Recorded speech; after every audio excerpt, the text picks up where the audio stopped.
Ya ini mati noise-nya kecil. Baik, terima kasih Bang Sam.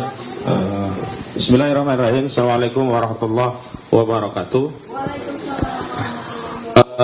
Sebagaimana kita ketahui bahwa pada Kamis 10 Juli 2025 yang lalu, Kombes Pol Ade Arisam selaku Kabid Humas Polda Metro Jaya mengumumkan peningkatan status dari tahapan penyelidikan ke penyidikan laporan terhadap klien kami Roy Suryo dan yang lainnya yang sebelumnya dilaporkan oleh Saudara Joko Widodo pada 30 April 2025 yang lalu.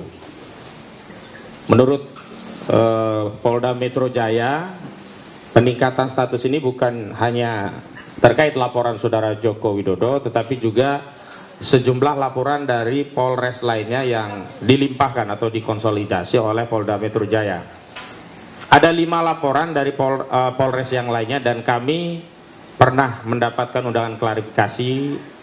Namun dari 5 laporan tadi 2 dinyatakan gugur karena pihak pelapor tidak mengajukan klarifikasi saat diundang, dan 3 dinaikkan ke tahap penyidikan. Artinya ada 4 laporan dari total 6 laporan yang ditingkatkan statusnya dari penyelidikan ke penyidikan. Sebagaimana kita ketahui, Saudara Joko Widodo sendiri melaporkan dengan dugaan tindak pidana pencemaran 310 KUHP, fitnah 311 KUHP, dan 27A Undang-Undang ITE terkait menyerang kehormatan menggunakan sarana IT.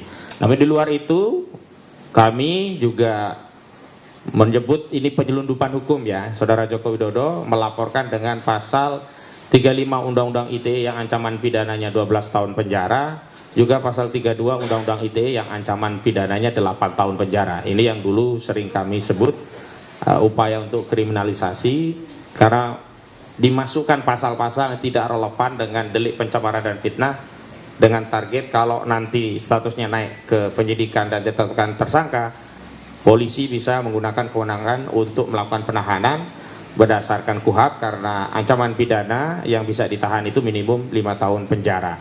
Dan dengan dimasukkannya pasal 35 dan 32 Undang-Undang ITE melalui laporan Saudara Joko Widodo ini, polisi nanti bisa mengambil langkah untuk menahan walaupun dalam persidangan pasal-pasal ini tidak terbukti begitu. Dan itulah modus operandi kriminalisasi yang sering kami temui bukan hanya di kasus klien kami hari ini. Yang kedua, laporan-laporan yang lainnya itu dilaporkan ada yang dari Polres Jakarta Selatan yang mengatasnamakan Peradi Bersatu. Unik sekali, lucu, bahkan aneh. Dia melaporkan diantaranya adalah kabar bohong, pemberitahuan bohong, 28 ayat 3 Undang-Undang ITE. Selain itu pidana sara, 28 ayat 2 Undang-Undang ITE, dan juga pasal 160 KUHP tentang penghasutan. Tetapi pelapor ini sendiri bohong.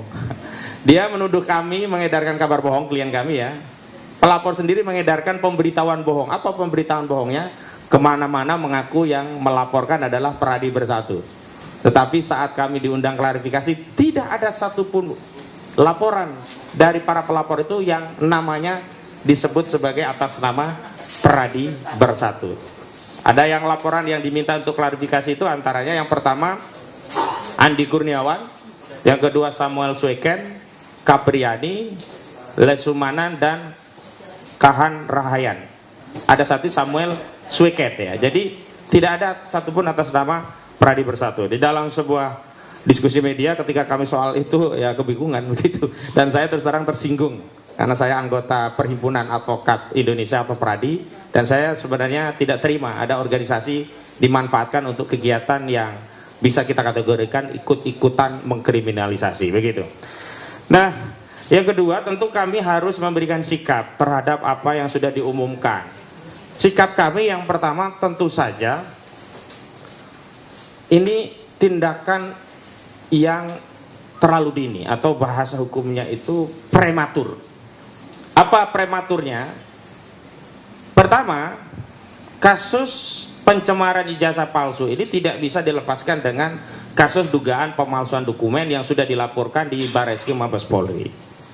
Walau hanya Dumas, kasus di Barreskrim itu sampai hari ini belum tuntas. Terakhir ketika 22 Mei Johandani Rahajopuro selaku Direktur Tindak Pidana Umum Barreskrim Mabes Polri menyatakan menghentikan penyelidikan dugaan pidana pemalsuan ijazah saudara Joko Widodo, telah dilakukan proses koreksi melalui apa yang disebut dengan gelar perkara khusus di tanggal 9 Juli 2025, dan gelar itu belum ada hasil yang disampaikan kepada kita, pada publik. Harusnya setidaknya menunggu proses gelar ini diumumkan kepada publik. Misalnya kalau gelar itu ternyata menguatkan penghentian penyelidikan, oh berarti dianggap sama dengan hasil yang diumumkan Johandani Rahajopuro. Sebaliknya, jika ternyata gelar menyatakan bahwa penyelidikan ini ada cacat proses, prosedur, dan substansi, dan pihak Biro Wasidik selaku pengawas penyidik memerintahkan kepada penyidik untuk membuka kembali dan melakukan penyelidikan terhadap dugaan tidak pidana pemalsuan dokumen 263 KUHP yang diduga dilakukan oleh saudara Joko Widodo, maka kasus ini dibuka kembali. Jadi tidak relevan pencemarannya, karena apa? Kasusnya jalan gitu. Nah, dari situ kami kemudian muncul praduga, jangan-jangan semua akan dikondisikan. Pengumuman di Barreskrim nanti juga hasilnya akan sama, sehingga Polda berani meningkatkan penyelidikan ke tahap penyidikan. Oke lah kalau skenario demikian, tapi tetap saja harusnya menunggu pengumuman dari Biro Wasidik dulu hasilnya seperti apa. Karena ini berkaitan, tidak mungkin ada pencemaran ijazah palsu kalau belum dibuktikan ijazahnya asli. Bagaimana kalau ternyata bagaimana? Bang, Habis ya? audio. Nah, ini lagi. Cek. Tutup lagi. Bagaimana nanti kalau ternyata ijazah itu terbukti palsu? Kan nggak ada lagi fitnah, nggak ada lagi pencemaran begitu. Lagi pula sikap kami sudah jelas, kami keberatan klien kami disidik dengan pasal pencemaran dan fitnah sebelum dibuktikan ijazah ini asli berdasarkan keputusan pengadilan yang berkekuatan hukum tetap begitu. Jadi ini yang menyebabkan kami menyimpulkan ini prematur, dan karena ini prematur meloncat dari proses dan tahapan, ini yang kami sebut ada tendensi, ada atensi, ada kepentingan mengkriminalisasi klien kami melalui peningkatan tahapan dari penyelidikan ke penyidikan. Memang benar laporan saudara Joko Widodo walaupun delik aduan tidak pernah menyebutkan siapa terlapornya. Dan dalam undangan klarifikasi klien kami bertanya siapa yang terlapor, ternyata masih dalam lidik begitu. Tapi dalam konferensi pers media dan juga laporan dari 5 Polres yang lain sudah tegas menyebut nama-namanya. Klarifikasi terakhir itu sudah jelas terlapornya. Artinya apa? Artinya kasus ini memang sengaja ya dipercepat dengan target tertentu, dan target yang paling utama adalah ingin membungkam kebenaran. Sebab kalau motifnya bukan ingin membungkam kebenaran, harusnya diberikan otoritas yang sepadan, selevel, seimbang antara pelapor dengan terlapor untuk sama-sama mengobservasi, dan sebelum mengobservasi setidaknya ijazah itu diberikan hak akses kepada pihak untuk ngecek. Nah kalau ijazahnya ternyata asli, ya sudah, klien kami bisa minta maaf. Dan kalau ternyata dia asli dan ingin tetap melanjutkan fitnahnya, ya ayo kita ladeni fitnah itu. Tetapi sudah jelas ijazah ini dibuktikan asli. Dan kemarin ada narasi yang menurut saya harus kita luruskan. Katanya pembuktian ijazah palsu itu bisa dilakukan secara bersamaan dengan bergulirnya pasal fitnah dan pencemaran. Ini yang keliru. Untuk membuktikan ijazah saudara Joko Widodo asli atau tidak itu ada 3 langkah. Pertama melalui pengadilan tata usaha negara. Dan ini sudah tidak memungkinkan karena basicnya prodek katunnya sudah lebih dari 90 hari. Yang kedua melalui proses peradilan perdata. Perdata itu harusnya juga bisa masuk pokok perkara. Ternyata putusan pengadilan negeri Surakarta tidak jauh beda dengan putusan pengadilan negeri Jakarta Pusat yang dulu sudah pernah diajukan gugatan. Apa itu?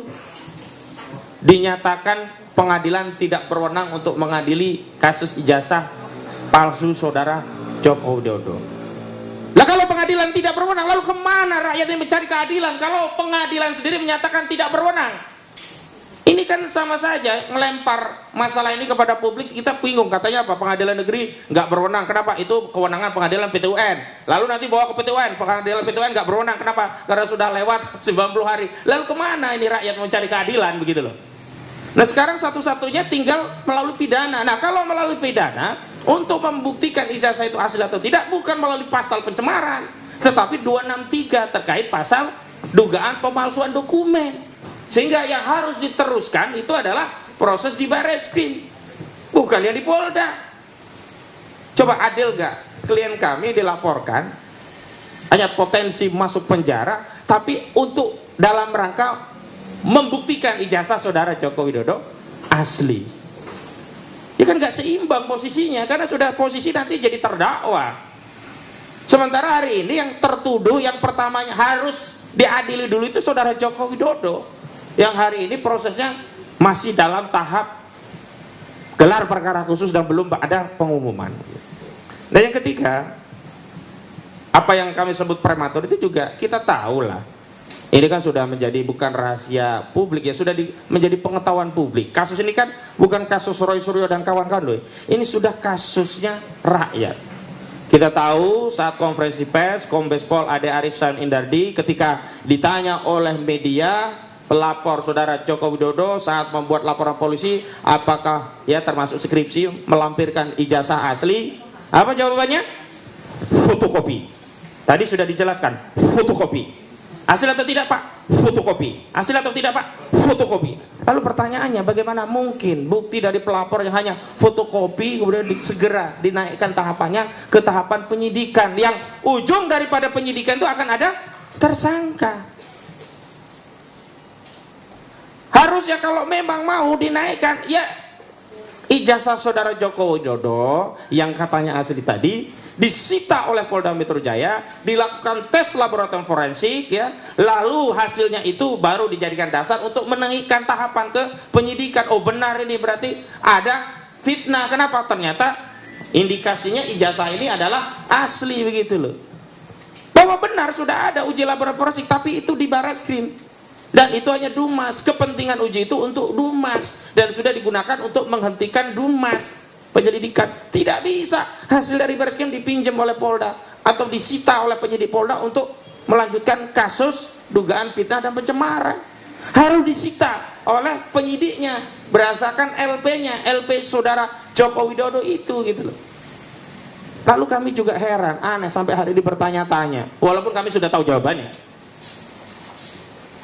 Sejak kapan proses penegakan hukum akses terhadap bukti itu dengan pinjam? Hebat sekali saudara Joko Widodo ini. Kalau yang lainnya disita, kenapa ada pembedaan terhadap saudara Joko Widodo? Ijazahnya tidak disita oleh Barreskrim, hanya dipinjam dan kemudian dikembalikan. Dan karena itulah saat gelar perkara khusus Biro Wasidik ya, Barreskrim tidak bisa menunjukkan ijazah. Kenapa? Barang itu cuma pinjaman, harusnya kan disita. Kalau disita, saat Biro Wasidik bisa ditampilkan, Pak Roy Suryo bisa lihat dan ternyata asli, langsung Pak Roy Suryo minta maaf, ternyata asli, selesai. Faktanya kan nggak demikian. Terus ada narasi yang dibangun, kami nggak percaya, nanti dikhawatirkan itu jebakan Batman. Kalau nanti ditunjukkan ya, kan nanti akan difoto-foto, ada macam-macam analisisnya, nanti tambah ramai. Itu kan berarti nggak percaya bahwa ijazahnya asli. Kalau ijazahnya asli, apa sih susahnya difoto? Gak ada masalah. Diuji berkali-kali juga dengan foto, dengan analisis apapun, kalau asli gak akan ada masalah, gitu loh. Artinya mohon maaf hari ini jika perkara ini berlarut-larut, saya minta maaf kepada seluruh rakyat Indonesia, bukan karena klien kami, bukan karena kami lawyer, karena kami memang tugas dan tanggung jawabnya membela klien kami. Tapi ini sumber masalahnya adalah saudara Joko Widodo sampai hari ini tidak mau menunjukkan ijazah yang disebutnya asli itu kepada kita semua. Jadi jangan dibalik-balik, jangan kita yang kemudian dianggap bikin gaduh. Akarnya ada di sana. Dan yang terakhir, kami menegaskan bahwa proses yang ada di Polda Metro Jaya itu sebenarnya repetisi, pengulangan terhadap proses yang telah dilakukan oleh Barreskrim. Apa itu? Ya ini tidak ada transparansi, tidak menjamin kredibilitas, dan pasti tidak ada akuntabilitas. Dan itu yang dulu kami jadikan dasar untuk mengajukan proses permohonan gelar perkara khusus terhadap Dumas yang tiba-tiba gelar perkara sepihak oleh Bareskrim dan dihentikan. Dan hari ini Polda mengulangi gelar perkara sepihak. Ade Arisam itu menyatakan udah gelar perkara, tapi gelar perkara yang mana? Kami tidak pernah dilibatkan. Bukti-buktinya udah lengkap, bukti yang mana? Semua sudah ada saksi ahli yang mana? Makanya kami juga akan mempertimbangkan upaya hukum yang sama sebagaimana sudah ditempuh di Bareskrim Mabes Polri untuk melakukan upaya permintaan gelar perkara khusus lagi. Kenapa? Karena terus terang kami tidak mempercayai proses, prosedur, dan tahapan yang dilakukan Polda, di mana kami tidak dilibatkan setidaknya untuk tahu ini loh tahapannya, ini loh bukti-buktinya, ini loh prosesnya, ini loh prosedurnya, ini loh dasar kewenangan kami melakukan penyelidikan, ini loh hasil kesimpulan dari penyidik terkait proses penyidikan, ini loh pemandangan ahli tentang unsur-unsur yang berkenaan dengan pasal. Kan nggak diberitahu. Juga bersamaan dengan saudara Jokowi pulang, seolah-olah ini kado untuk Jokowi. Pak Jokowi, ini ada kado, Bapak udah pulang, udah agak sehat mungkin ya, ini ada kado, tahapannya naik ke penyidikan. Gak bisa begitu, hukum harus tegak lurus. Yang lapor siapapun, sekalipun itu yang melapor adalah mantan Presiden Republik Indonesia. Selamat datang Pak Said Didu. Mungkin Bang Tendri agak geser nanti ya. Juga Bu Kurnia mungkin agak nyempil sana aja biar tidak ada perempuan di sarang penyamun ya. Ya gitu. Nah Pak Said Didu di tempatnya Bu Kurnia aja. Nah, sini. Nah, ya. Enggak, Bu Kurnia itu bisa nanti lewat situ ya. Lewat sana Bang. Bang ada akses dari belakang Bang. Ini resiko kalau terlambat memang begini Bang. Iya. Sebelahnya aja. Geser-geseran.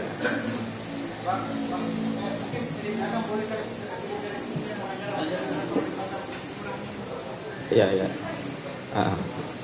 Oke. Masih ada satu lagi nggak? Mungkin ada satu yang geser untuk mengganti ya.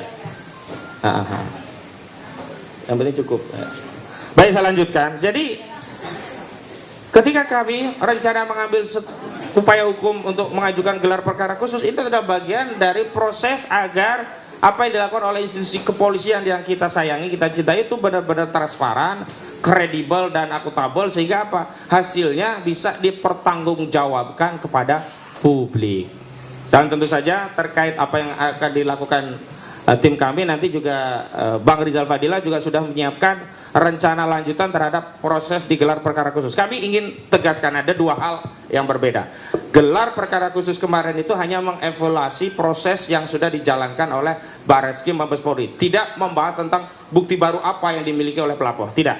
Makanya kenapa Pak Rosuryo dan Pak Rismon itu masuk, itu bukan bukti baru yang dibawa, bukti yang sebelumnya sudah dikirim ke Bareskrim bagian dari lampiran Dumas tapi tidak diperiksa.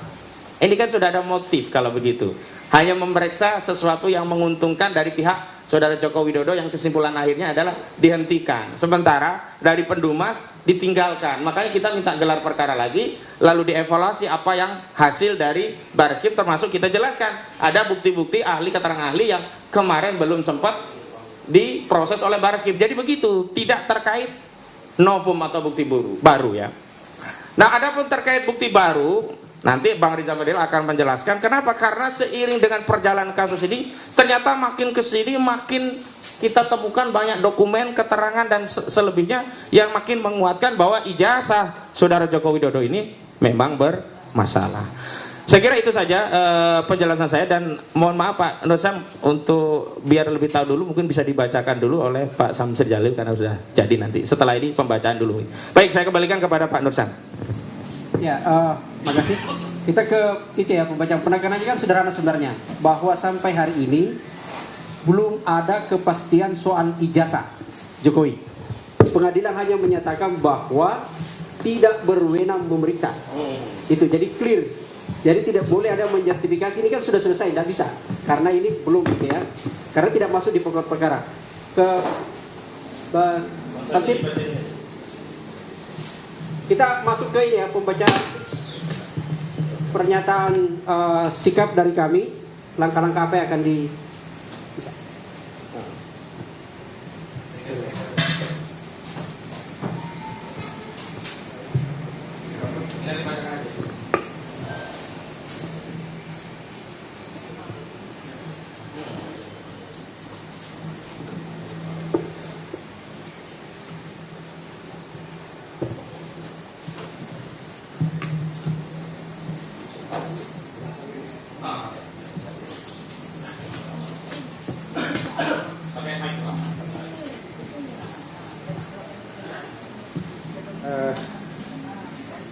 Saudara sekalian, saya membacakan pengumuman Polda Metro Jaya Primatur, kasus penyemaran dan fitnah ijazah palsu Jokowi tak dapat ditingkatkan ke penyidikan tanpa pembuktian ijazah Jokowi asli.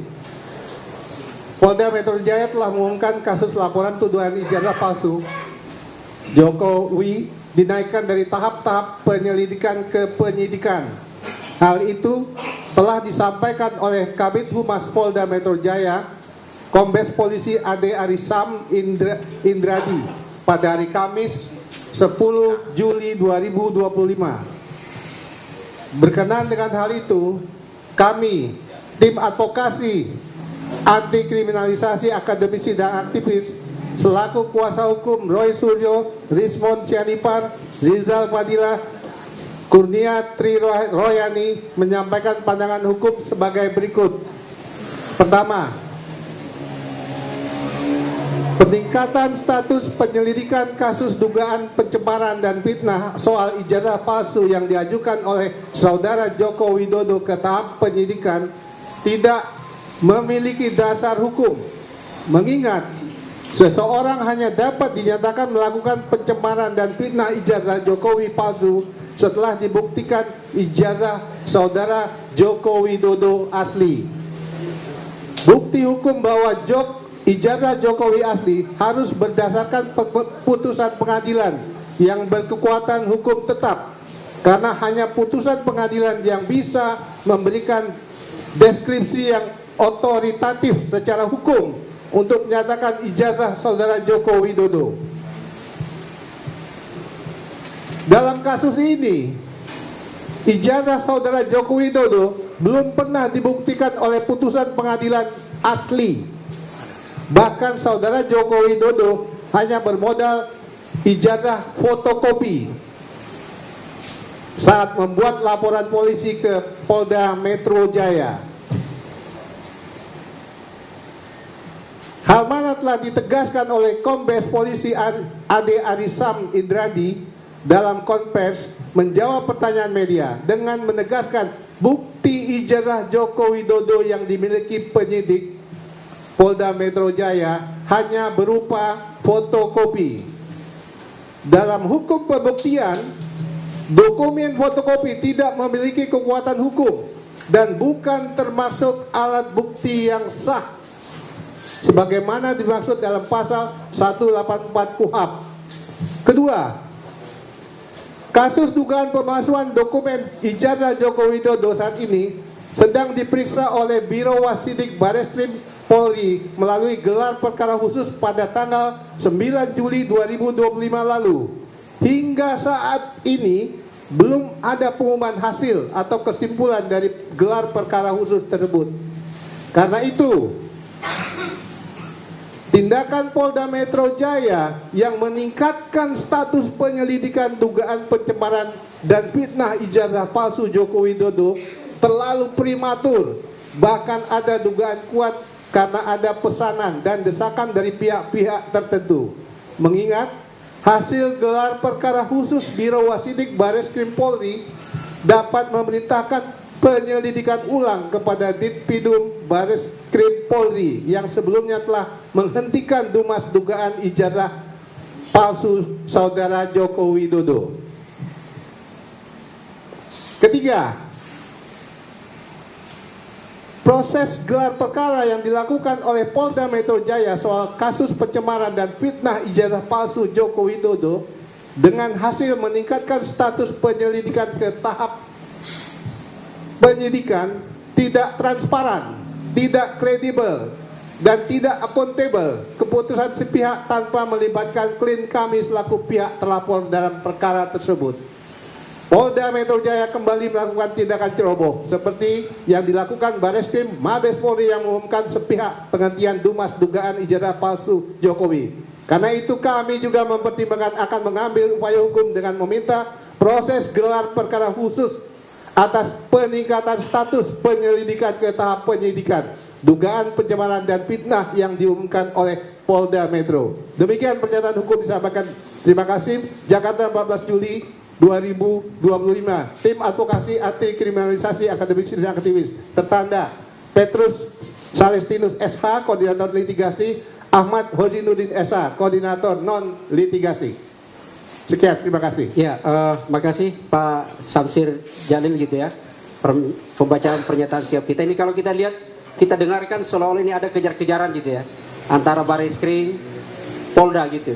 Tapi untuk menanggapi kenapa kejar-kejaran seperti ini, nanti Pak Saidi dulu yang bisa menganalisis itu.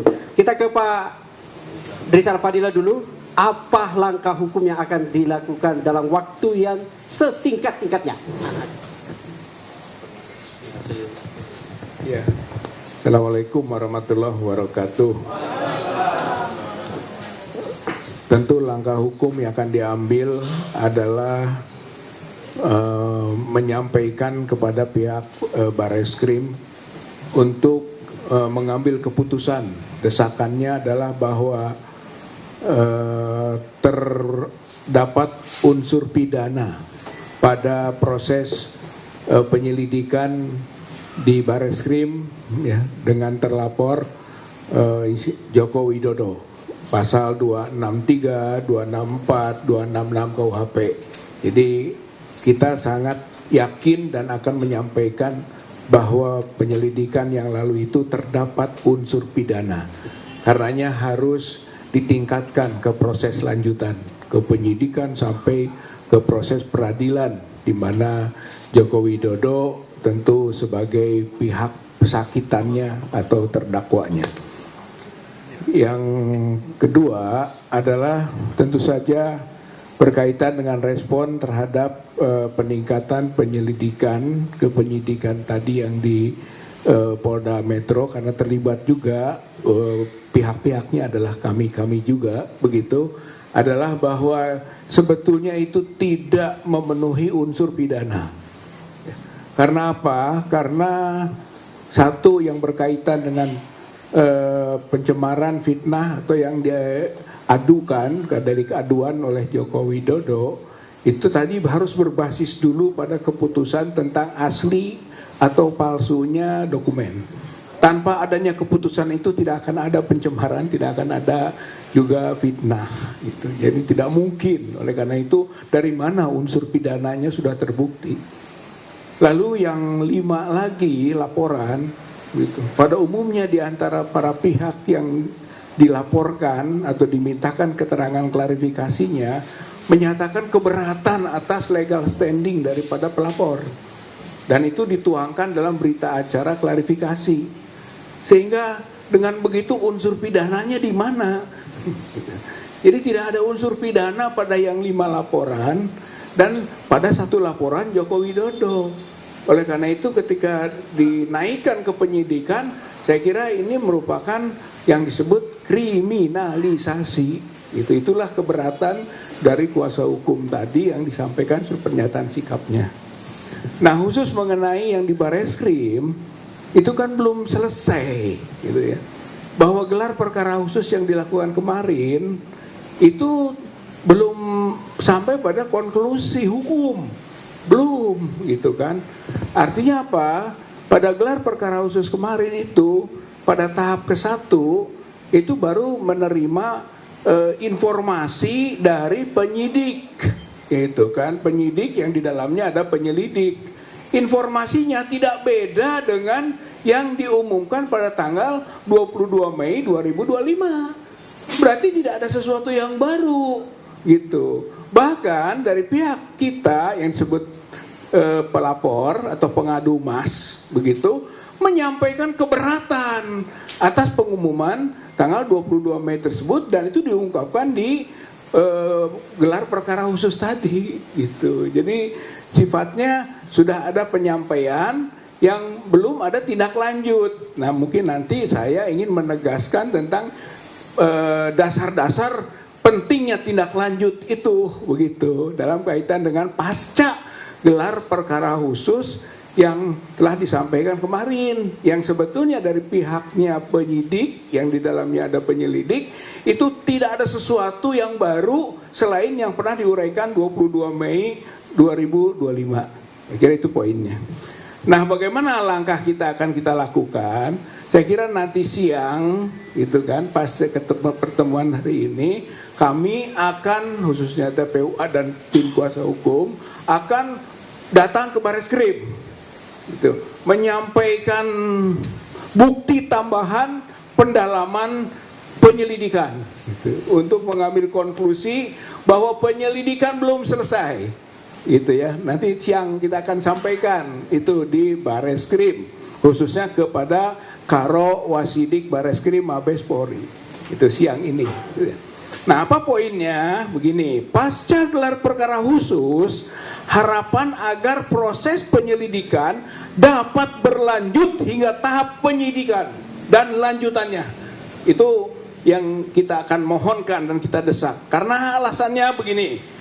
Pertama, bahwa paparan dan tayangan gelar perkara khusus mengenai adanya 3 ijazah teman seangkatan Joko Widodo yang tidak identik yang diuraikan oleh ahli Dr. Rismond dan Dr. Roy Suryo. Saya kira itu bantahan itu menjadi poin penting begitu, bahwa ijazah 3 teman seangkatan Joko Widodo tidak identik. Jadi berbeda dengan konklusi 22 Mei 2025 yang menyebut identik. Identik dari mana? Dan siapa komparasinya? Adakah autentikasi dari pembanding? Tidak dijelaskan di dalam gelar perkara khusus.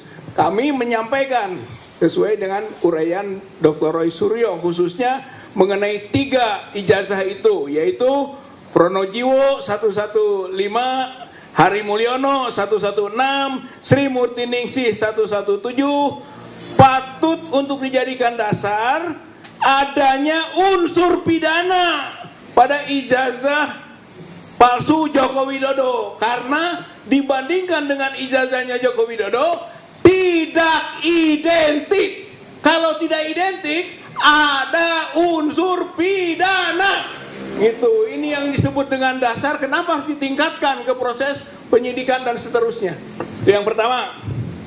Yang kedua, perbedaan nama, tanda tangan, pembimbing utama, ya Dr. Profesor Dr. Rizur Ahmad Sumitro pada lembar pengesahan skripsi Joko Widodo dengan nama, tanda tangan disampaikan putrinya Aida Grenburi Alumnus Fakultas Kehutanan UGM, sebagaimana ditayangkan, itu ditayangkan juga oleh kita, begitu, ditayangkan saat gelar perkara khusus, dapat pula menjadi dasar adanya unsur pidana pada dugaan ijazah palsu Joko Widodo pada Dumas TPUA. Berarti poin pentingnya unsur pidana ada. Begitu, ini poin penting. Nah, yang ketiga, adanya temuan mengenai indikasi tim pembuat atau keterlibatan orang tertentu dalam pembuatan ijazah palsu Joko Widodo di Pasar Pramuka Pojok, menjadi alasan bahwa penyelidikan masih harus berlanjut.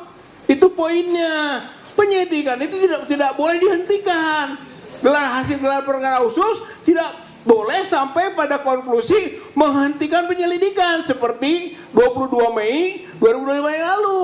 Karena ada ini, yaitu ditemukannya tim pembuat atau keterlibatan orang-orang tertentu dalam pembuatan ijazah palsu Joko Widodo di Pasar Pramuka. Itu artinya sekarang tesis sudah bergeser. Dulu tesisnya ijazah asli, antitesisnya palsu. Sekarang geserannya tesisnya ijazah Joko Widodo itu palsu. Itu antitesisnya asli. Berarti kewajiban membuktikan sudah bergeser. Sudah menjadi pengetahuan umum sekarang bahwa ijazah Joko Widodo palsu. Gitu. Tinggal yang membuktikan asli Joko Widodo. Itu terbalik sekarang ini pergeserannya. Gitu. Maka Joko Widodo harus membuktikan asli, dan itu belum ada. Maka belum ada dampak hukum bagi kami, gitu, para pihak ini belum ada dampak hukum, gitu. Nah, dengan itu kami sampaikan bukti nanti pada siang hari itu.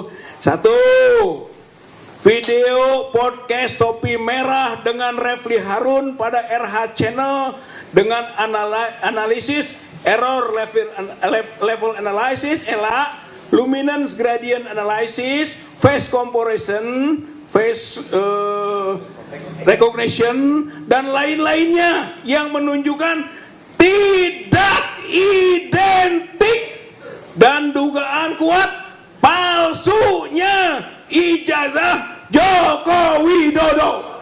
Itu poinnya nanti dari pembuktian itu.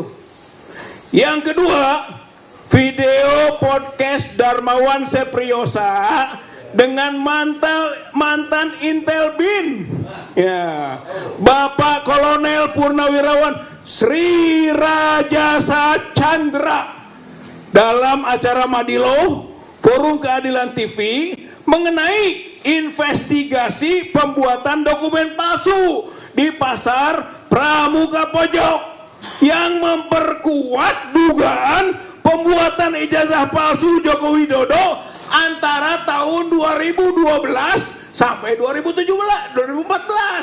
Begitu. Di lokasi tersebut.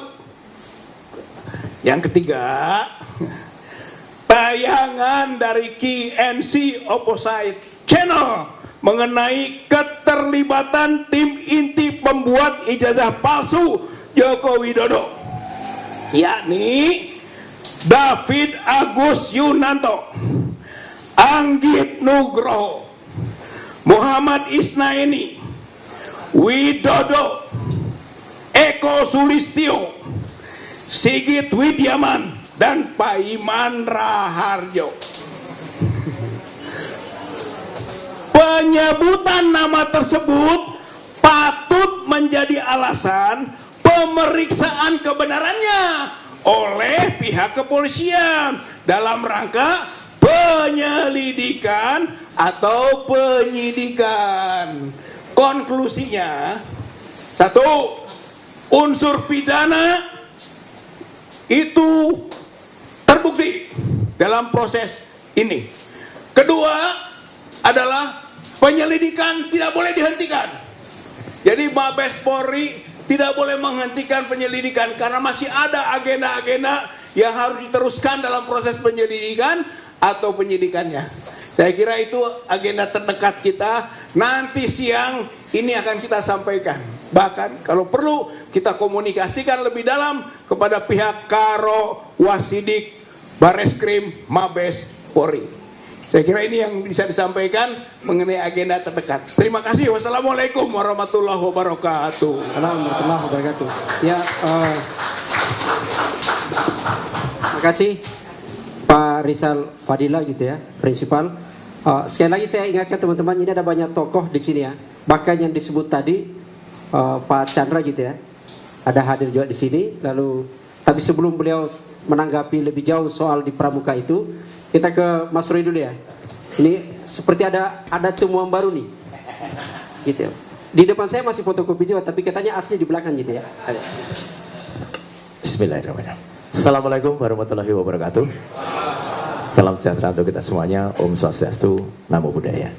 Pertama-tama terima kasih atas kehadiran seluruh rekan-rekan media, baik media mainstream maupun YouTube dan alternatif, juga kepada Saibul Bait kita, ya, pemilik kantor pengacara Pak Ahmad Yani, terima kasih, dan kepada seluruh tim kuasa hukum bidang litigasi di bawah Pak Petrus Celestinus dan juga non litigasi di bawah Pak Ahmad Kosinudin. Saya update saja, ya, alhamdulillah hari ini Senin, ya, 14 Juli 2025 sudah banyak sekali perkembangan yang ada. Dan alhamdulillah juga tadi disebutkan oleh Bang Ahmad Kosinudin, kami mendengar bahwa ada konon, sudah ada, tapi bukan konon ya, karena diumumkan langsung oleh Kabid Humas Polda Metro Jaya, Pak Kolonel Ari, bahwa sudah naik status penyidikan hanya dengan menggunakan fotokopi. Clear? Kenapa saya mengatakan menggunakan fotokopi? Tidak pernah ada bukti, baik visual, video, tayangan maupun bukti yang langsung, kehadiran Joko Widodo ke Polda Metro Jaya menyerahkan yang asli. Dia pernah datang membawa sebuah map, dan map itu ditekuk-tekuk. Ditekuk-tekuk.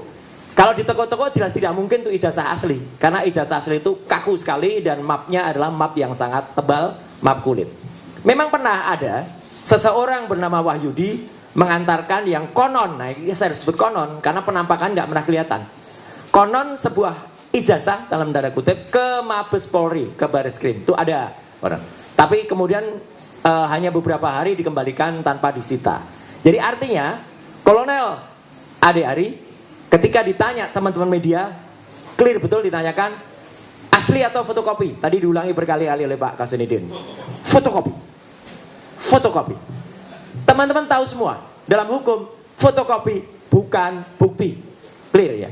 Jadi kalau bukan bukti, kalau itu hanya berupa fotokopi, sangat janggal sekali kalau kemudian ada kenaikan status. Itu yang pertama.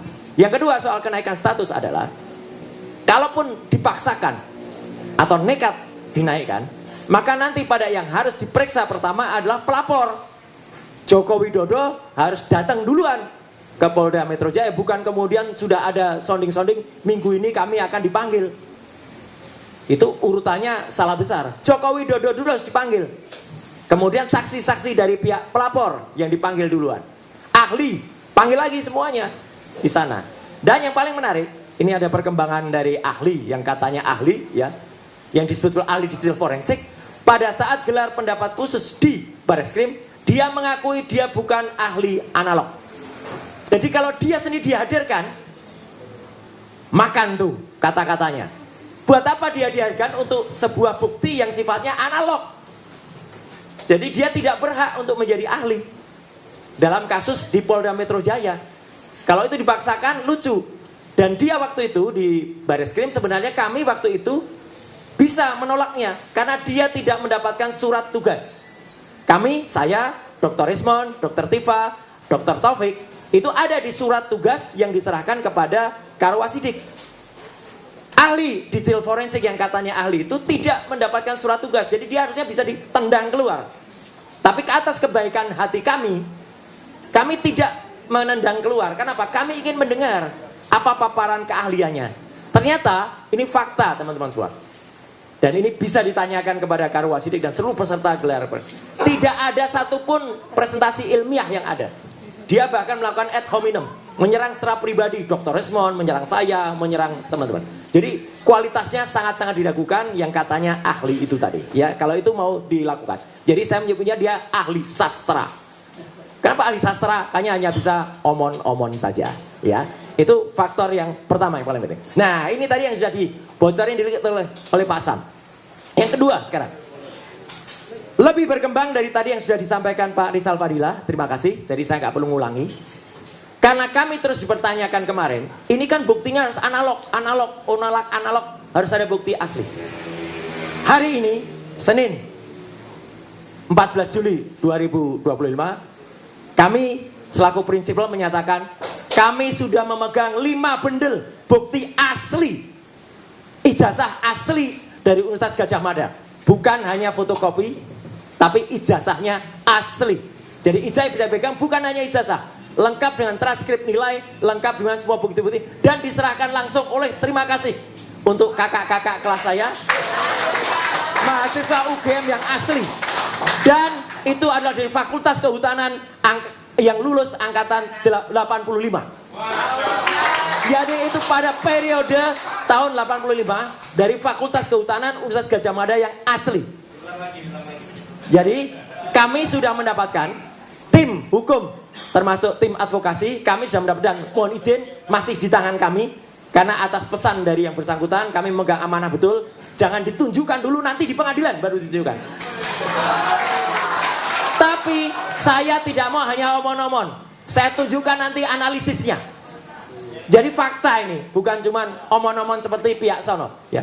Ada 5 bendel, sekali lagi ada 5 bendel ijazah plus transkrip nilai asli dari UGM, Universitas Gadjah Mada, bukan UPP, Universitas Pasar Pojok Pramuka, ya, yang diserahkan secara baik, berjiwa nasionalis oleh kakak-kakak kelas saya, karena saya angkatan saya lulus 91, beliau-beliau itu angkatan 85, dan tidak hanya dari Fakultas Kehutanan, ada juga fakultas lain, tapi tahunnya sama, lulus 85, semuanya asli.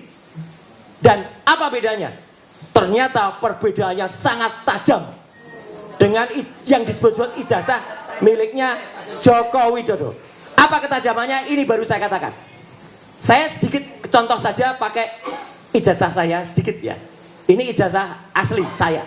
Ya, sebelah kanan kenapa buruat gitu? Ini nanti ada analisisnya, analisis ELA. Ini ijazah saya tahun 91, 6 tahun setelah ijazah 85. Yang pertama, di sini kalau diperhatikan, ada yang namanya watermark di seluruh bidang ijazah yang dicetak di kertas. Ada tulisan Universitas Gadjah Mada, Universitas Gadjah Mada. Jadi di situ ada tulisan Universitas Gadjah Mada, Universitas Gadjah Mada. Tidak ada di ijazah ini. Clear. Kehabisan tinta itu Mas. Tidak ada. Jadi watermark itu penting sekali. Ya.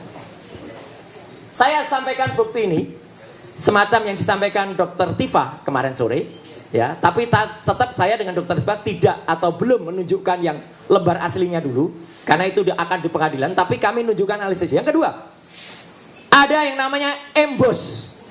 Itu dikatakan juga di Refli Harun oleh Dr. Tifa. Embossnya ada di mana? Nanti saya ceritakan embossnya. Jadi emboss itu ada logo Universitas Gadjah Mada. Dan itu tidak bisa dibuat di pasar pramuka. Nggak mungkin.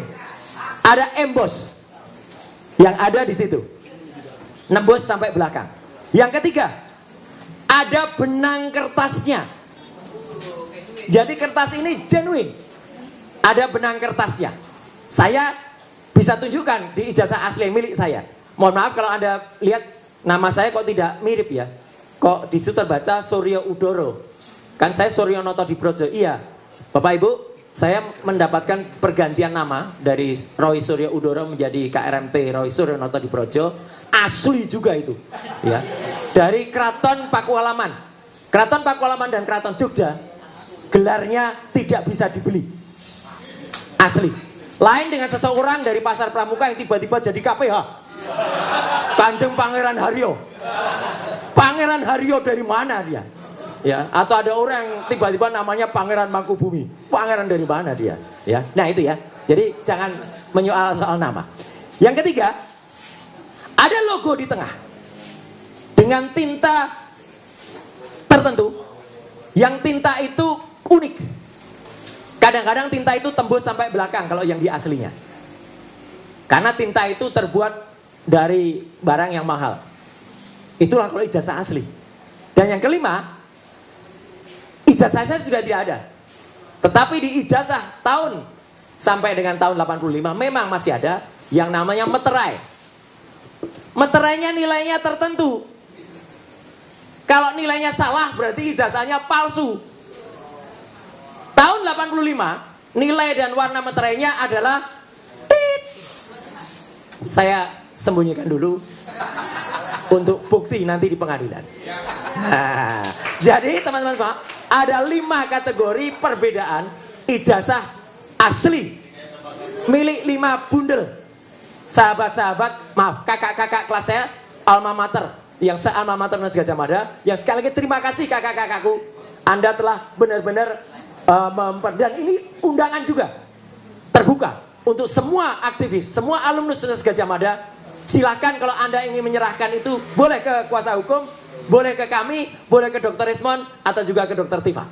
Ya, gitu. Kami akan simpan sebaik-baiknya dan kami akan rawat sebaik-baiknya. Nah, sesuai dengan janji saya kepada mereka, saya lakukan juga uji ELA. Jadi ini sekaligus jawaban teman-teman semua. Ada seorang yang katanya ahli, tapi tidak bisa mengatakan, dia hanya nggak bisa aja pakai ELA, tapi dia bilang ELA tuh nggak bisa untuk uji digital. Mas, ngaku aja kamu nggak bisa lakukan ELA. Topi merah itu adik kelas saya, ya. Itu pun bisa melakukan ELA. Gitu. Error level analysis. Error level analysis itu artinya apa, teman-teman? Adalah kita menguji ijazah atau apapun, kalau itu terdapat rekayasa atau terdapat penambahan, itu akan error pada bidang gambarnya. Tolong perhatikan ijazah saya ini, teman-teman semua. Ini adalah ada tulisan ijazah. Kalau di ELA, di sini masih ada sisa tulisan IJA, masih ada. Masih ada juga logo UGM.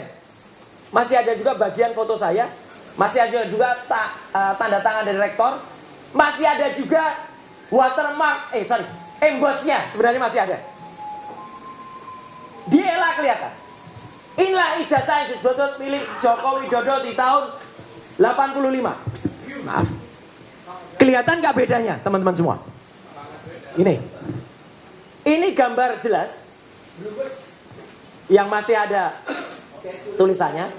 Ini kita cari tulisan ijazah aja nggak ketemu, logo aja nggak ketemu, bahkan mana nggak ketemu. Artinya ini adalah gambar yang sudah hasil rekayasa. Pak intelijen Pak Rajasa sangat paham. Ini adalah ijazah saya secara full. Kalau secara ELA masih, maaf gini kebalik, jelas sekali. Bahkan legislasi aja masih kelihatan. Ini tulisan ijazah, ini logo, ini foto saya ada di sini. Sekarang ini miliknya Joko Widodo. Mana ada kelihatan?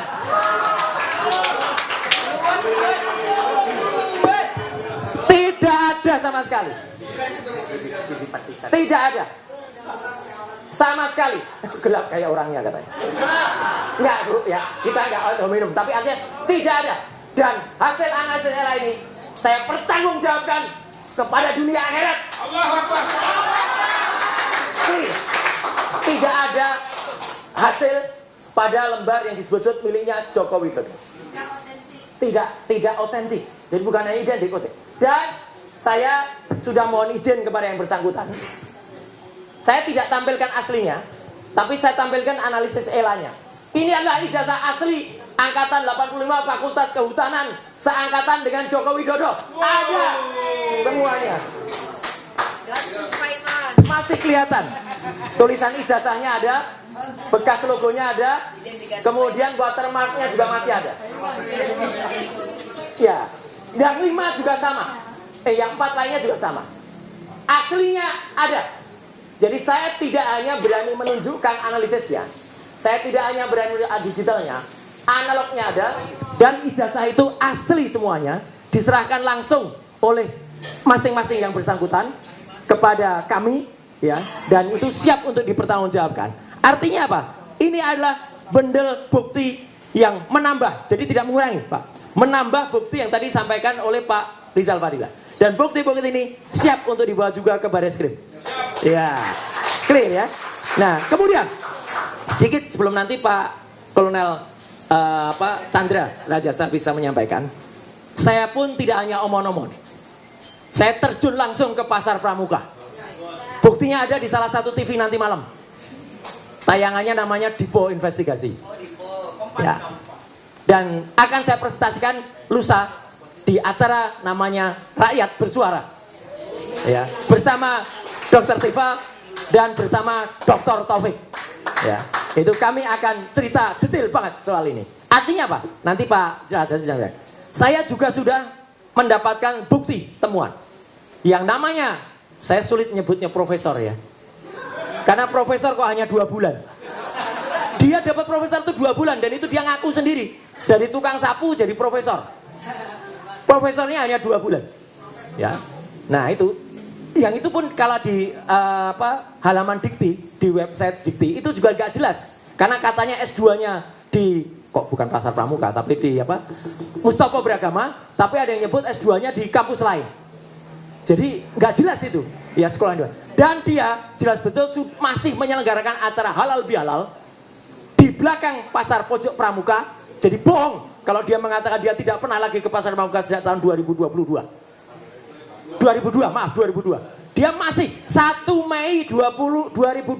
Jadi masih beberapa hari yang lalu menyelenggarakan. Dan menariknya, di antara orang-orang yang datang itu, Pak Sri, 5 diantaranya terlibat dengan pembuatan ijazah palsu ini. Clear. Tinggal pengakuan saja, nanti cara-cara dari intelijen, cara-cara dari teman-teman semua itu akan buktikan dengan cara elitisasi, dengan cara wawancara, dengan cara apa. Tapi yang jelas mereka sudah mulai ketakutan karena bukti-buktinya sudah jelas mengarah. Makanya pasar pramuka itu habis, sudah kalau menurut saya tapi kata mereka dibakar pada akhir 2024 yang akan. At last but not least, Bapak dan Ibu, kita sekarang memang sedang tampak seperti bermain catur. Ini makanya gambarnya catur.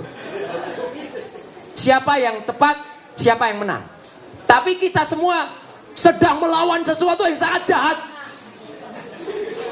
Yang sangat jahat adalah yang mengaku-aku sebagai Raja Jawa. Ngakunya Raja Jawa. Bahkan ada anak buahnya bergerak KPH palsu. Ya, dia tidak pernah itu. Banyak cerita soal Raja Jawa itu, tapi nanti lain waktu diberikan oleh sumber Raja Jawa yang sebenarnya sudah ada. Jadi artinya apa yang kita presentasikan di sini, sekali lagi terima kasih para kuasa hukum. Ya, kita sama-sama melawan zolim, melawan tenggora ini. Ya, jahat ini. Ini adalah Raja Jawa yang palsu dan itu sudah merusakkan Indonesia dan harus kita lawan. Sekian, terima kasih. Wassalamualaikum warahmatullahi wabarakatuh.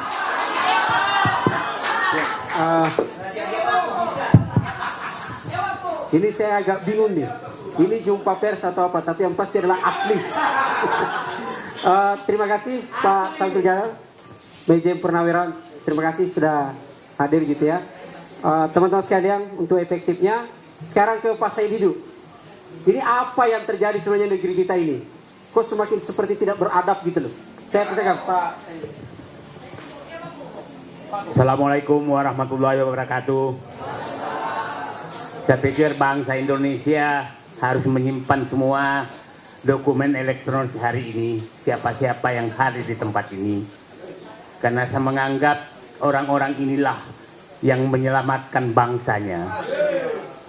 Jadi jangan hilang dokumen ini. Saya kemarin nelpon Pak Husainuddin, kita harus ketemu, bangsa ini betul-betul harus diselamatkan. Karena di titik tikungan yang sangat tajam, yang hampir seluruh aparat dan penguasa sudah menempatkan pembohong sebagai pahlawan. Dan orang jujur menjual kebenaran sebagai pecundang. Ini titik krusial yang sangat-sangat bahaya. Kita harus berkumpul apapun resikonya. Apapun resikonya kita harus hadapi.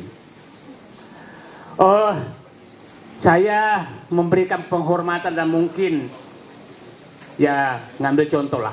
Katanya Raja Jawa ini pantas jadi nabi, kata mereka. Tapi ada yang menyatakan bahwa ini ada iblis yang dikirim dari neraka. Iblis yang dikirim dari neraka untuk merusak negeri ini. Dan saya berharap teman-teman ini adalah malaikat-malaikat melawan iblis itu. Ya. Ya, Dr. Suryo tidak lelah hampir 24 jam untuk berjuang, dan saya nggak tahu istrinya ngomong apa. Ya, yang kedua Dr. Tifa, seorang perempuan yang sangat tangguh dengan berbagai tantangan. Dr. Rismon tahu-tahu muncul dari Jepang datang ke Sumatera Utara, diterbangkan memperbaiki Jawa. Kemudian ada Pak Rizal Fadila, kita tahu ini adalah pejuang dari dulu, tidak pernah kendor apapun. Ibu Kurnia, perempuan tangguh. Edi Sudana, saya hanya penggembira di luar.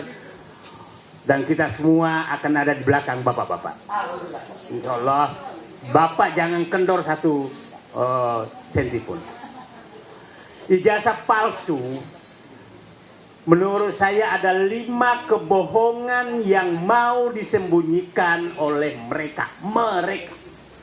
Bukan hanya Jokowi. 1, kebohongan identitas diri Jokowi sendiri itu yang dia paling takutkan terbuka. Identitas diri kan kita tahu ceritanya sebenarnya, dan kalau ini terbuka maka kita tahu siapa yang membentuk Joko Widodo sebenarnya. Saya pikir publik udah paham. Yang kedua adalah kepalsuan dan kebikin kepalsuan putranya yang menjadi wakil presiden. Itu juga kalau ini terbuka, ini akan terbuka siapa dia sebenarnya, dan kepalsuan terhadap dinasti ini akan terbuka semua. Ya. Yang kedua, ketiga adalah kepalsuan pemilu yang sudah dilakukan oleh dia, itu juga akan terbuka. Kebohongan itu akan terbuka. Yang keempat adalah kebohongan korupsi yang ribuan triliun, itu akan terbuka. Ribuan triliun korupsi yang terjadi selama rezim Joko Widodo. Yang ini adalah kebohongan tukang-tukang survei yang sekarang jadi komisaris BUMN di mana-mana. Jadi kita akan membongkar 5 kebohongan. Jadi jangan heran bahwa musuh kita banyak sekali, karena banyak sekali yang terancam. 5 kebohongan tadi saya ulangi: kebohongan identitas pribadi Joko Widodo, kebohongan terhadap putranya yang jadi wakil presiden, kebohongan pelaksanaan pemilu selama ini, kebohongan korupsi ribuan triliun, dan kebohongan survei-survei yang dilakukan selama ini. Ini 5 kebohongan. Nah, yang akan ditutupi sebenarnya. Jadi memang musuh kita sangat-sangat berat, karena penikmat kebohongan ini itu mulai dari istana sampai ke lurah. Itu ya semua. Nah, haram. Nah, di posisi seperti ini saya meminta kepada seluruh rakyat Indonesia 3 hal. Mari kita turun semua untuk membela kebenaran ini dan menggusur kebohongan yang hanya dilakukan oleh satu keluarga dari Solo. Masa kita kalah? Itu komandannya. Yang lain itu anak semua. Nah, saya pikir bapak-bapak jenderal pasti mendidih mendengarkan masa kita kalah sama satu dinasti yang tidak jelas. Ya. Yang kedua, kepada seluruh aparat, berhentilah aparat hukum menjadi pelindung daripada raja bohong ini. Betul-betul adalah hati nurani kalian.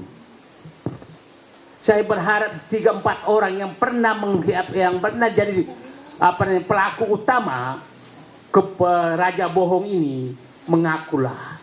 2-3 orang saja mengaku, saya pikir Anda akan jadi pahlawan menyelamatkan bangsa ini. Jangan sembunyikan terus. Yang terakhir, kepada Presiden Prabowo, kalau tidak mampu memihak kepada kebenaran, minimal Bapak diam saja, nggak usah melindungi. Kalau memang tidak mampu, karena sering sekali ada kode-kode dari Solo itu langsung letoi lagi. Percayalah, kalau Bapak membela kebenaran, rakyat akan ada di belakang Bapak.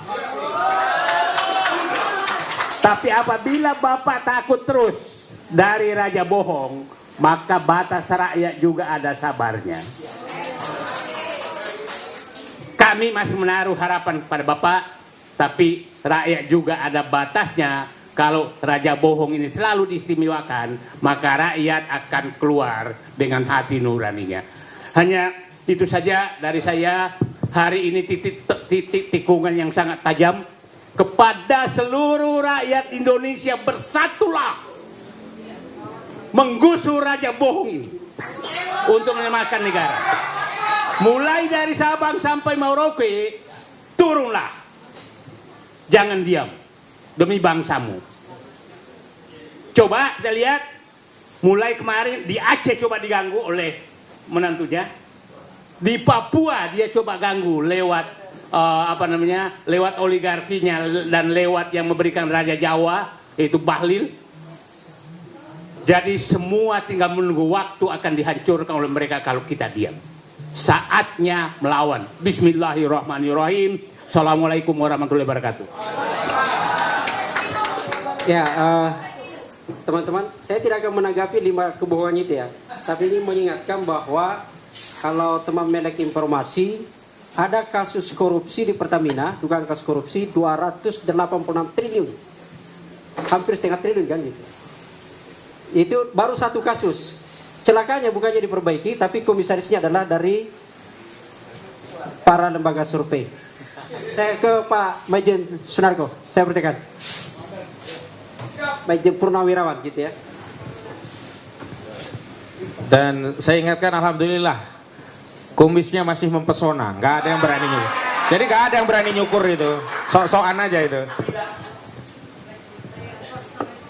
Bismillahirrahmanirrahim. Assalamualaikum warahmatullahi wabarakatuh. Salam sejahtera bagi kita semua. Bapak-bapak, ibu-ibu, hadirin sekalian yang saya muliakan dan saya hormati, dan saudara-saudara sebangsa setanah air yang mungkin memonitor melalui media sosial.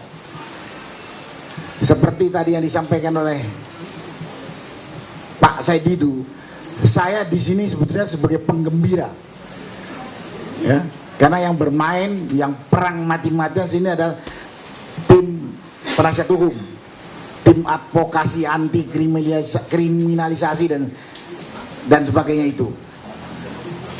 Nah, pada kesempatan ini saya sampaikan kepada Bapak Ibu dan saudara-saudara sebangsa setanah air, kami penggembira mendukung penuh semua upaya kerja tim penasihat hukum atau tim advokasi anti kriminalisasi yang dilakukan oleh pemerintah terhadap anak bangsa yang sekarang sedang menuntut kebenaran. Dan saya nggak mengatasnamakan siapapun karena nanti diprotes. Karena kemarin yang kita membuat forum purnawirawan prajurit TNI, kemudian ada lembaga mengatakan enggak, itu kan hanya sebagian TNI yang katanya yang katanya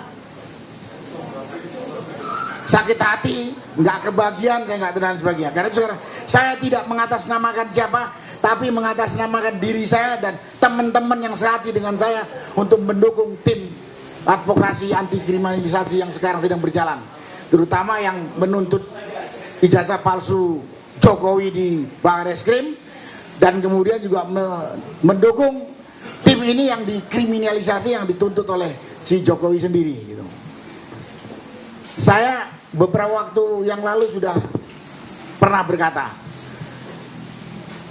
masalah pembuktian ijazah ini sangat mudah. Bahkan saya pernah menantang, saya kalau dikasih wewenang penuh gak sampai 2 minggu selesai ini. Saya pernah katakan ini, saya tahu ada kekuatan besar melindunginya. Tadi sudah disampaikan mungkin secara rinci oleh Pak Said Didu. Ini benar.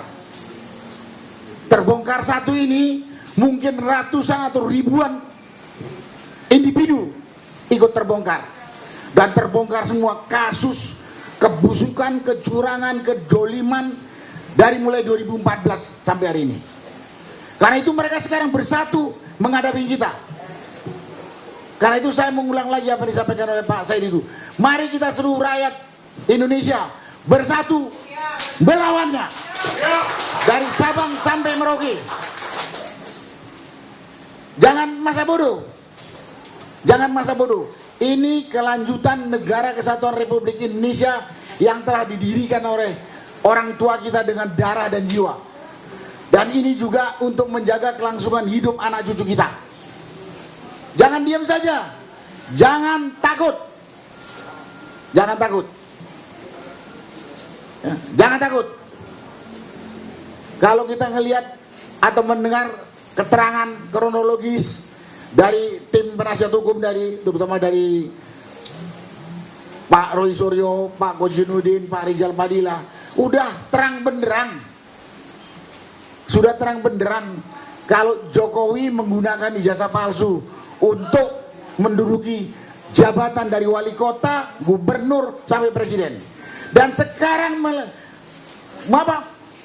menurunkan kepada anaknya yang juga diduga pasti palsu. Karena ijazah dia cuma sampai SMP. SMA-nya tidak ada. Berarti kalau udah pakai S1, S2, S3 atau S4 palsu semua. Kalau ada S4.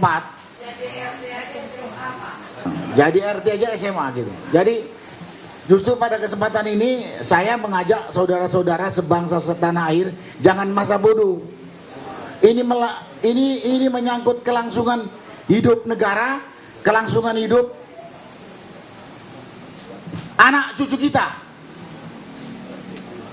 Kita sudah lihat bagaimana hancurnya 10 tahun dipimpin oleh Jokowi. Kalau nanti kelanjutannya terah dia juga yang memimpin, mau jadi apa negara kita ini? Mau jadi apa negara kita ini? Mau jadi apa anak cucu kita ini? Sekali lagi, jangan masa bodoh. Jangan tidak peduli.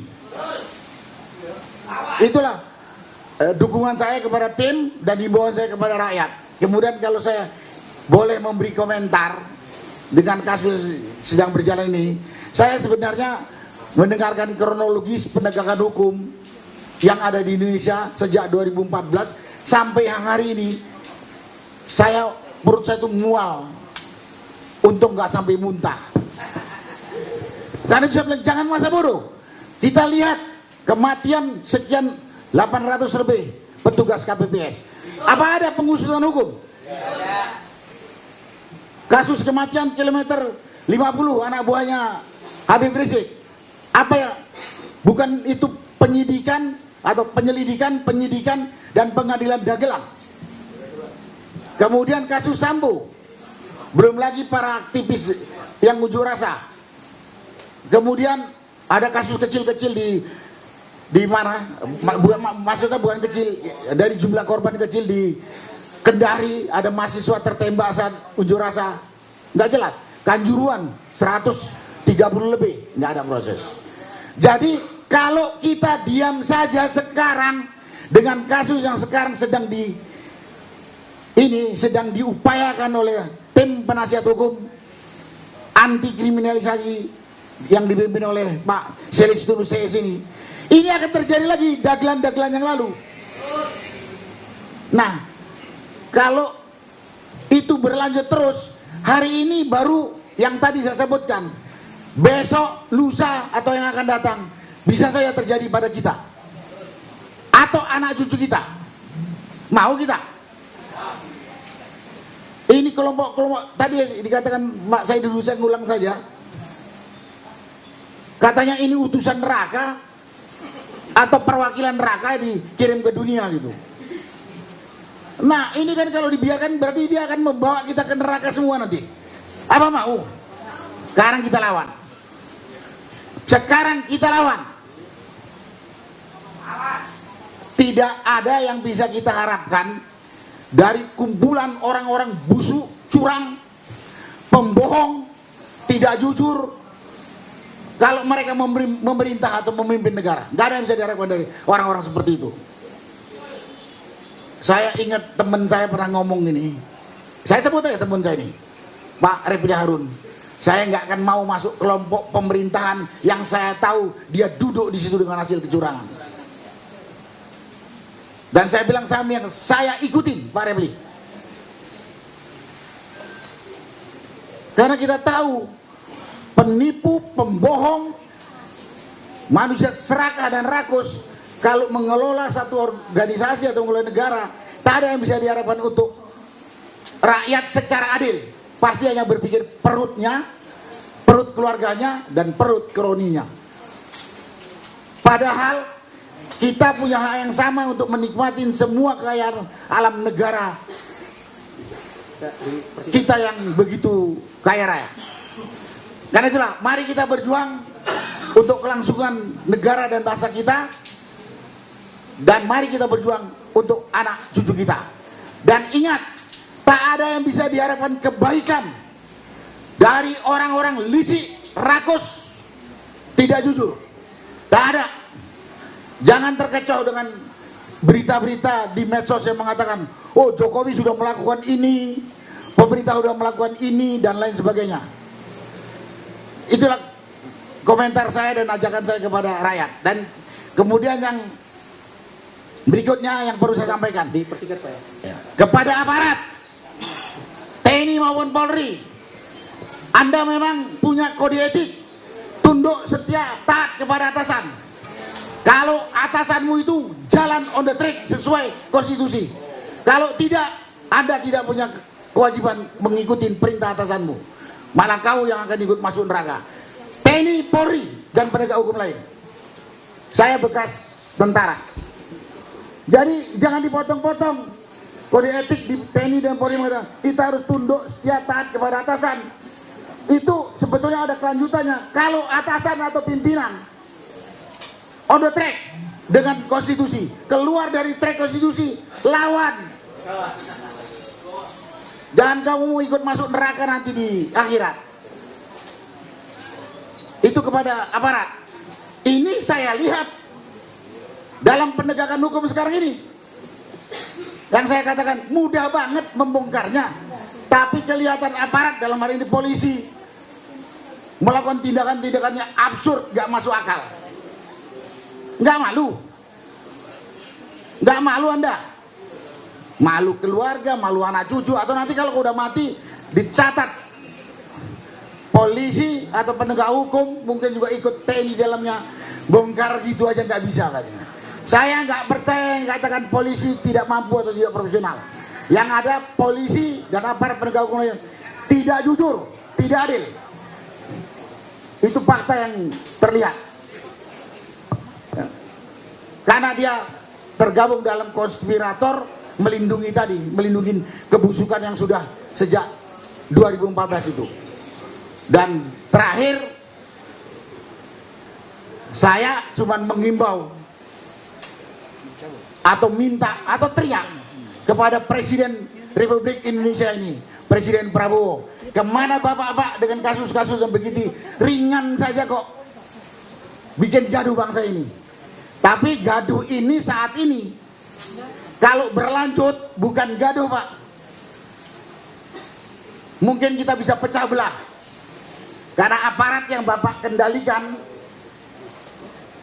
bertindak tidak jujur dan tidak adil. Udah sangat kelihatan, absurd. Ini tadi juga secara rinci sudah disampaikan oleh Pak Said Didu. Dan itu sekali lagi yang terakhir ini, pemerintah ini kemana? Ini masalah tidak berat. Dan jangan buat narasi-narasi yang bikin Bapak, sebetulnya Pak Presiden maksud saya, sebetulnya malah merendahkan diri Bapak. Narasi macam kabinet saya bekerja baik, apalagi dan lain sebagainya, banyak sekali. Saya kalau disuruh kumpulin sekarang banyak, nanti saya ditegur sama pembawa acara terlalu banyak saya ngomong. Tapi banyak sekali kasat mata, mudah diselesaikan. Kalau Presiden mau bersikap jujur, adil, bertanggung jawab. Dah, lain-lain nggak ada. Kalau ada yang mengganggu Bapak, kalau Bapak sudah jujur, adil, saya siap mati di depan Bapak dan banyak rakyat untuk melindungi Bapak, Presiden. Jadi jangan takut. Itulah yang bisa saya sampaikan pada kesempatan ini. Terima kasih. Wassalamualaikum warahmatullahi wabarakatuh. Jadi jujur itu hebat, culas itu setan.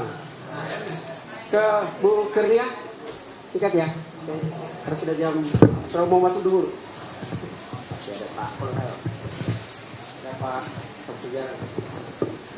Bismillahirrahmanirrahim. Assalamualaikum warahmatullahi wabarakatuh. Ya, insya Allah saya coba untuk singkat ya, untuk menyikapi naiknya status penyelidikan menjadi penyidikan atas laporan saudara Joko Widodo dan 5 relawan pecinta matinya terhadap kami para pejuang ijazah asli bagi semua orang yang sudah mengenyam pendidikan.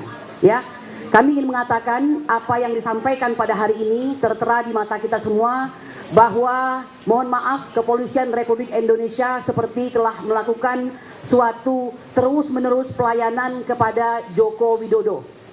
Ini indikasinya adalah bahwa gugatan PN Surakarta diberi dengan hadiah sebagai NO atau Knee on Van Gravel Club.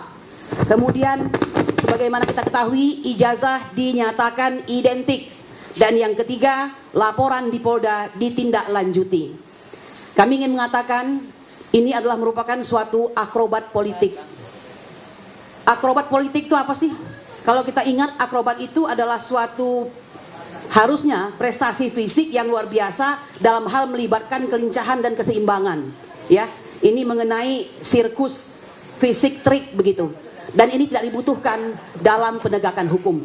Nah, oleh karena itu kami ingin mengingatkan kepada Kepolisian Republik Indonesia bahwa sesungguhnya kami semua ini yang telah diberikan status sebagai terlapor sebelumnya sama sekali tidak pantas untuk diproses hukum. Semua peraturan ditabrak ya sebagaimana yang seharusnya menjadi dasar pertama kali, yaitu pasal 10 Undang-Undang Perlindungan Saksi dan Korban, di mana ayat 1 mengatakan saksi, korban, saksi pelaku dan atau pelapor tidak dapat dituntut secara hukum baik pidana maupun perdata atas kesaksian dan atau laporan yang akan, sedang atau telah diberikannya, kecuali kesaksian atau laporan tersebut diberikan dengan etikat yang tidak baik. Dalam hal terdapat tuntutan hukum terhadap saksi korban, saksi pelaku dan atau pelapor atas kesaksian dan atau laporan yang akan, sedang atau telah diberikan, tuntutan hukum tersebut wajib ditunda sehingga kasus yang ia laporkan atau ia berikan kesaksian telah diputus oleh pengadilan dan memperoleh kekuatan hukum tetap. Dan kita melihat bahwa semua hukum dasar ini ditabrak oleh Kepolisian Republik Indonesia. Saya ingin mengingatkan pasal 19 Undang-Undang Polri atau Undang-Undang Kepolisian, pejabat kepolisian negara Republik Indonesia dapat bertindak menurut penilaiannya sendiri untuk kepentingan umum. Tindakan ini hanya dapat dilakukan dalam keadaan sangat perlu dengan memperhatikan peraturan perundang-undangan dan kode etik profesi kepolisian Republik Indonesia. Pasal 19. Pejabat kepolisian negara Republik Indonesia harus bertindak berdasarkan norma hukum dan mengindahkan norma agama, kesopanan, kesusilaan, serta menjunjung tinggi hak asasi manusia dalam melaksanakan tugas dan wewenangnya. Kepolisian negara Republik Indonesia mengutamakan tindakan pencegahan dalam melaksanakan tugas dan wewenang. Demikian dua buah pasal Undang-Undang Kepolisian atau Undang-Undang Polri yang menurut kami ini pun telah ditabrak. Bapak Ibu sekalian, sebagai tambahan saya ingin menambahkan kepada Anda, karena di dalam gelar perkara khusus kemarin, kuasa hukum dari atau penasehat hukum dari Bapak Joko Widodo itu mengatakan bahwa tidak ada hubungannya antara Dumas yang dilaporkan oleh TPUA dengan perkara yang mereka laporkan di Polda. Saya ingin mengatakan itu suatu kebohongan, ya, karena justru laporan tersebut ada dikarenakan ada Dumas kami di Bareskrim. Saya menyatakan demikian karena kami adalah saksi hidup yang datang ke Solo bersama Rizal Fadilah dan Damai Hari Lubis. Kami adalah orang-orang yang berhadapan dengan saudara Joko Widodo, ya, dengan catatan telah berkirim surat sebanyak 2 kali, yaitu tanggal 24 Maret dan tanggal 5 April juga berkirim surat ke rektorat daripada UGM, ya. Nah, jadi kami ingin mengatakan dijawab dengan sangat baik. Kami datang dengan baik meskipun harus kami sampaikan dengan jujur bahwa di dalam pertemuan dengan saudara Joko Widodo kami telah diintimidasi, ya. Kami diintimidasi beberapa kali dengan mengatakan karena ini sudah ramai saya akan menempuh jalur hukum. Ya, kata jalur hukum di situ bukan melakukan suatu gugatan PMH misalnya di pengadilan, bukan. Dan sudah dijawab beberapa hari kemudian setelah kami kembali ke Jakarta dengan laporan yang dilakukan nabok nyilih tangan, yaitu 5 orang melakukan pelaporan lebih dahulu mungkin untuk test the water begitu ya. Barulah pada tanggal 30 April 2025 beliau sendiri yang melaporkan ke Polda Metro Jaya. Jadi saudara Yakub Hasibuan, jika Anda mengatakan ini adalah tidak ada hubungannya, itu suatu kebohongan besar. Oleh karena itu saya tambahkan, sebagai seorang advokat yang disumpah, kami menjalankan tugas kami berdasarkan ketuhanan yang Maha Esa.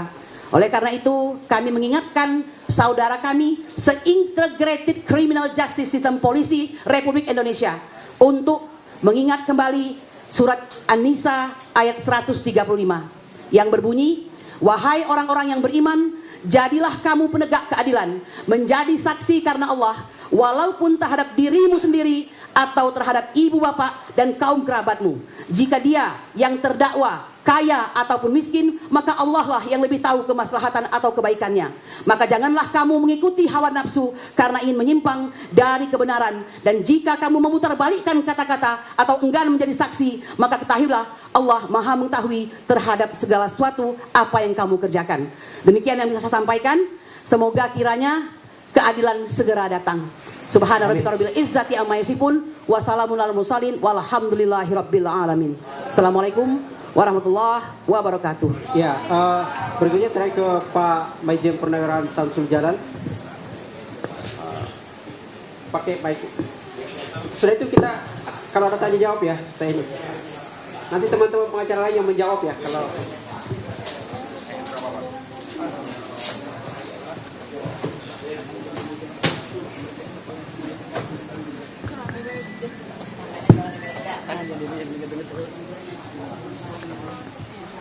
Bismillahirrahmanirrahim. Assalamualaikum warahmatullahi wabarakatuh. Selamat pagi dan salam sejahtera untuk kita semuanya. Sama saya dengan Jenderal Nako, ya. Kita ini, iya apalah ya. Tapi saya bukan pengembira, saya mendukung penuh advokat. Ya. Termasuk penerima kuasa, Pak? Iya, saya terima kuasa. Jadi saya ada juga pengacara juga. Sedikit saya kembangkan diri, saya tamatan AMN 65. Ya, dan kemarin Pak Narko itu kumpul ya. Siapa? Samsi Sedegar. Nah, itu detik saya itu. Saya baru umur 28 tahun. Kalau menurut hijrahnya 83 tahun, 38 tahun. Enggak mau. Saya nggak ada lagi. Betul apa yang diperjuangkan oleh advokat kita ini yang takut, dia takut mati. Karena ini adalah jihad, ya, melawan kezoliman. Karena ada yang zolim itu kepada kita, apalagi kepada bangsa, kita wajib untuk melawannya. Kalau tidak kuat kita malah mencegahnya, dan enggak, yang selama iman adalah mendoakannya. Tapi ini bukan benar, kita sanggup untuk melawannya. Atau bilang Jenderal Nako tadi, polisi tidak akan mampu, ya. Tahu kan polisi tidur, tahu kan? Itu sudah mereportkan hari polisi bangun. Saya sudah bicara di mana-mana tuh. Dan kenyataan ini fakta, bukan apa-apa. Coba di Kendari itu ada demo itu, data Brimob bawa senjata. Loh, menghadapi rakyat pakai senjata itu kan penakut namanya. Masa bawa rakyat menghadang rakyat demo itu pakai senjata? Gak ada itu. Dan tak satu lagi, saya pernah bicara dengan mantan Kasat itu, Andika. Itu untuk negara Papua itu kan dirubah. Tadinya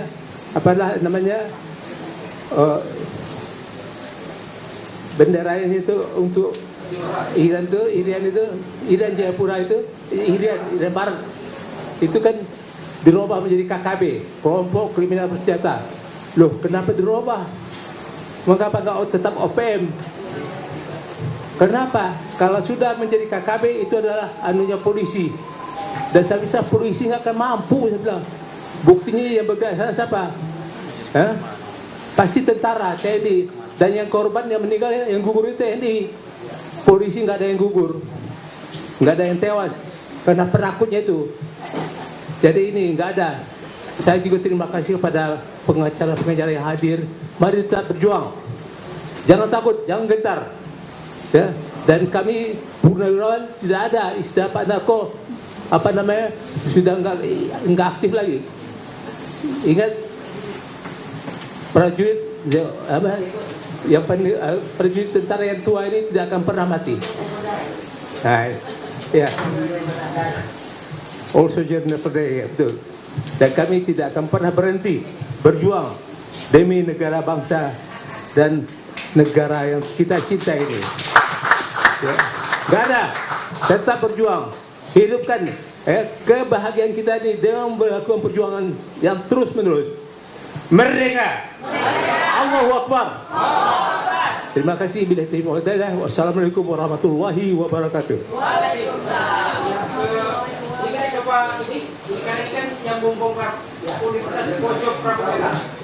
Assalamualaikum warahmatullahi wabarakatuh. Saya hanya melengkapi hasil penelitian Mas Roy dan kawan-kawan. Sebagaimana saya sampaikan terdahulu, ada pasar Pramuka Pojok yang nantinya sebagai saksi sejarah tumbangnya kejahatan Jokowi. Halal bihalal yang dilakukan oleh Paiman ternyata membuka kotak Pandora kejahatan Paiman dan kawan-kawannya di pasar Pramuka Pojok. Dari foto-foto yang dapat kita ambil, di sanalah terlihat siapa yang ahli tanda tangan, siapa yang ahli ini, dan semuanya ada. Dan itu semua nama-nama sudah ada di Mas Roy dan di Sentana. Nah, kemudian hasil investigasi saya sebagai mata-mata, ya pernah pengalaman mata-mata, kemudian verifikasi silang, ditemukan pengakuan dari seorang perempuan yang mengatakan bahwa Paiman adalah otak yang mencetak ijazah Jokowi. Cuma bukan dia, ada ahlinya. Dan ini sebuah pengakuan. Nah, oleh karenanya, kenapa polisi takut untuk menyentuh pasar Pramuka? Karena disitulah akan terbongkar bahwa terjadi sebuah kebohongan yang dilakukan oleh Jokowi. Tapi satu hal lagi yang penting saya sampaikan. Jokowi bukan hanya pembohong, tapi dia pengkhianat. Seperti yang Bapak katakan soal Papua. Bulan Agustus 2014, berdasarkan pengakuan seorang tokoh adat di Papua Barat, Jokowi berkunjung ke Brisbane dan bertemu dengan Profesor Damins Kingsbury. Saya tahu orang ini, saya tahu persis. Menyerahkan dokumen referendum Papua Barat. Anda tahu siapa Damins Kingsbury? Dia adalah international advisor untuk Fretilin pada saat jajak pendapat. Setelah itu terjadi peningkatan eskalasi gerakan OPM. Ini adalah manuver Jokowi dengan menggunakan Profesor Damins Kingsbury. Damins Kingsbury juga adalah international advisor untuk gerakan separatis di Indonesia, termasuk terhadap GAM dan OPM. Jadi Pak, kalau kita hanya katakan Jokowi pembohong, itu masih kurang. Jokowi ada pengkhianat. Jadi kalau hari ini terjadi kriminalisasi terhadap suara kebenaran yang dilakukan oleh rakyat, diwakili oleh Mas Rosuryo dan kawan-kawan, ya, kemudian dilakukan oleh instrumen hukum di bawah kekuasaan Presiden Prabowo. Jika Prabowo melakukan pendiaman terhadap masalah ini, Prabowo juga ikut berkhianat terhadap Republik ini. Terima kasih. Sekali lagi, Bapak harus ingat, ketika Pak Jokowi ngomong depan publik, kemudian publik percaya, dia bingung. Karena dia sendiri nggak percaya sama omongannya. Assalamualaikum warahmatullahi wabarakatuh.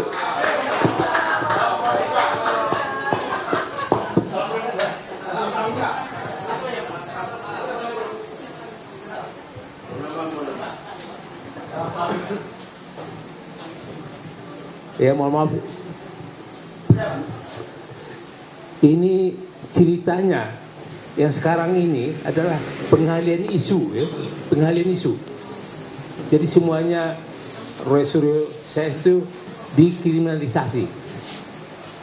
Gak ada lagi. Dan itu soalnya sekarang ini itu ditemukan bunker, ya. Di sana terkumpul duit triliunan, ya. Dan sekarang diamankan oleh Luhut Panjaitan. Luhut Panjaitan itu pengkhianat. Ya. Wah, didukung oleh Hendro Priyono. Ya. Hendro Priyono itu kabin, dia tahu siapa Jokowi, tahu dia. Jokowi itu PKI.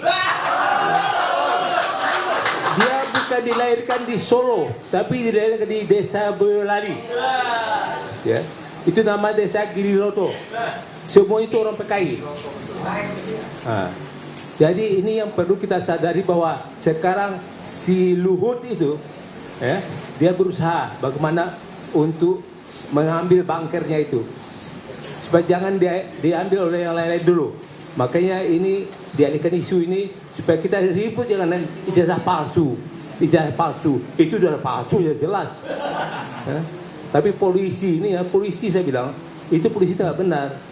Maka korupsi juga di partai coklat yang banyak, ya, yang banyak korupsinya itu.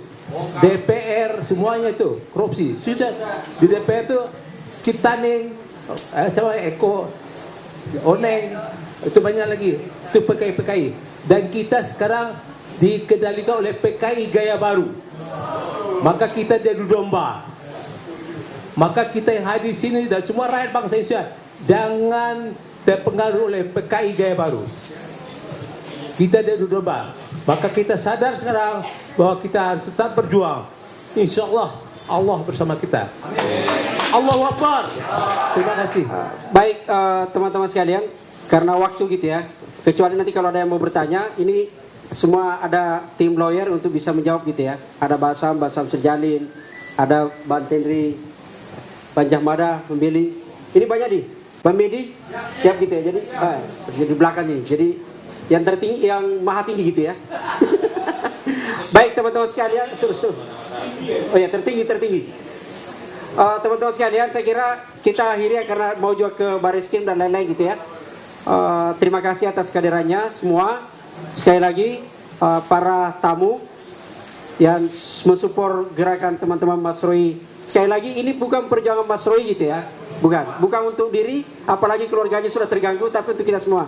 Sekali lagi mohon maaf. Assalamualaikum warahmatullahi wabarakatuh.